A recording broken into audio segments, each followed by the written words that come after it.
Yo, yo, yo, yo, yo, yo, yo, yo, yo. What's going on? It's Terrell, Hall of Fame. D-Line, tbkc, and all that sweet, beautiful, wonderful shit. Man, so I'm getting back into rotation, so y'all see more and more of these videos. It's going to be 3 coming up today, and then we'll do some more later. And program and all that stuff. I apologize. Some of y'all understand, some of you never will, but it's been a rough go at it. Getting my legs to work properly and my back to stop acting a damn fool in the lungs, and but I'm back, I think, anyway. Well, let's say this, right? We're gonna say this. A video, not a video. Someone sent me a post from a dude I pretty much respect, F.W. Spielberg, and he was asking who's the most accomplished breeder, Khan or Bashar, and somebody asked me to weigh in on it from both sides, and should be interesting. But I say this, I guess for what they're talking about, and what they're talking about can be nothing more than who's making the most money. That would definitely be Bashar. In their line of work and what they want to do with dogs and what they consider success, Bashar is by far and away the leading breeder in the American bully community as far as making money. That's what it's about. It's nothing else. Bashar is by far and away, he sells more dogs at higher prices than anybody. He's been doing it for a long time. He's created his extreme market, and Khan he isn't even close. Let's just be realistic. He isn't even close. Bashar's been at this thing and has had a strong, I would say, about a decade run. I think he sold Magoo for all of that money. What was it, $600,000? Shit. That was probably about damn near 10 years. Seemed like about 10 years ago, honestly. It wasn't, but it seems like it. But it was at least like, I think he at least did that about 7 years ago, somewhere around there. And he had been selling dogs for high prices before then, and he always has,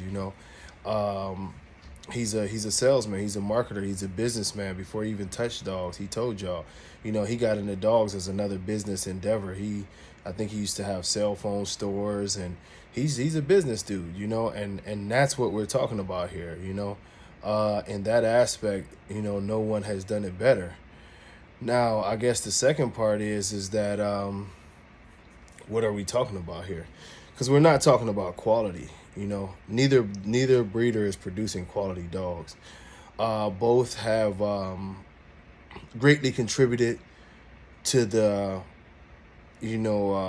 deterioration of this breed. Both have greatly contributed to this breed not being worth a dime today. You can throw in, the Dax era, and with these guys, and Miyagi, and the great push for money and the total lack of respect for health and quality dogs. And this is it. I mean, you look at it throughout time, a lot of Bashar's dogs have died. There's been a lot of complaints about the quality of Bashar's dogs. I've showed y'all, and I'll put up things of his facilities, people who worked with him, different things, even veterinarians being upset with him and turning away him for the services, so many different things that go directly towards not saying, not talking about his business and how he does business and anything like that.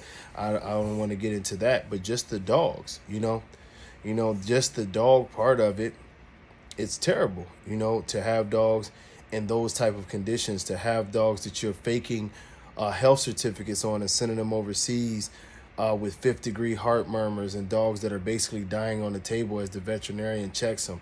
Serious skeletal issues, neurological issues. These are very, very unhealthy animals, and to see the life expectancy of the breed decrease by his popularity and people using more and more of his dogs, it's sad. It's just that simple. Now, as we go into Khan with Rocco, it's much of the same. I posted up and some people got in their feelings. Fuck you.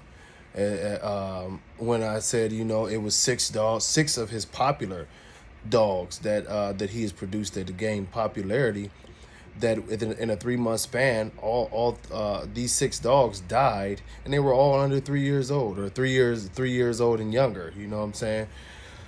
This is a problem. It's a problem, but once again, what are we talking about? And I think, don't get it twisted when I talk about Spielberg or I talk about Zeb or any of the other media outlets. I mean, that's their job. They're media outlets, they're promoters and different things like that. These cats, pay these guys, shit, hell, I paid Spielberg to come out. Well, people have paid Spielberg to come out to do events that we had.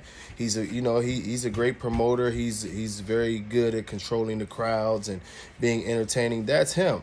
Spielberg will be one of the first people to tell you, I'm not like some great dog guy that's going to give you all these dog analysis. I stay in my lane. I do what I do. And what he does is promotion, and he's very good at it. Zeb is very good at promotion, whether it's boxing or whether it's dogs. So, when you see a post like that, and in many ways, it stays into the realm of promotion. It's not a question of, that's probably why, and I'm not speaking for Spielberg, but that's probably why he put up that thing of, he knew what was coming when he put up that post and he said, don't get in your feelings, because he knew that there were going to be a lot of people like myself who looked at it and was like, damn, dog, you know what I mean? These dogs is dying left and right, and we're talking about, who's accomplished. But it's two different worlds, you know what I mean? If the accomplishment is straight, let's see who can make the most money. I guess it's a relevant question. But as far as quality of dogs, these are two breeders who have devastated, and I'm not using that word lightly, but they have devastated the American bully breed as far as what the breed is, what it can be, and the quality of the dogs in the breed. We see the deformities, we see the heart issues, we see all of these issues that we know are directly coming from their dogs, and they're not the only ones. So let me put that in perspective. They are not the only ones, but we know for a fact that the dogs that come from Khan and Rocco are very unhealthy, and we're seeing a lot of them die, just like they did with Dax and different things like that at young ages. We've seen people like leak text messages where Khan was worried about the health of litters. Did they come out with any deformities and that type of shit? We've seen all these different things. You know what I mean? We know what Bashar has done with that paper hanging and the steroids and all these different things. We know these things. So when we have these questions, sometimes people, you just got to take it for what it is, Sometimes it is what it is. It's more of the same in the American bully community, where people actually really don't care about the health of these dogs, and everything is about how much money you can make and how much clout you can get, and it's a business. You know what I mean? People are quitting their jobs and going full go, building $100,000, $200,000, $300,000 setups, and treating this like Microsoft. And as we know, you know what I mean, whether you talk about Nike with the sweatshops or Walmart with all that they do and the different things, when you get money involved, as far as the quality of the product and the way that you would get there, it goes out the window. It's not about the quality of the American bully.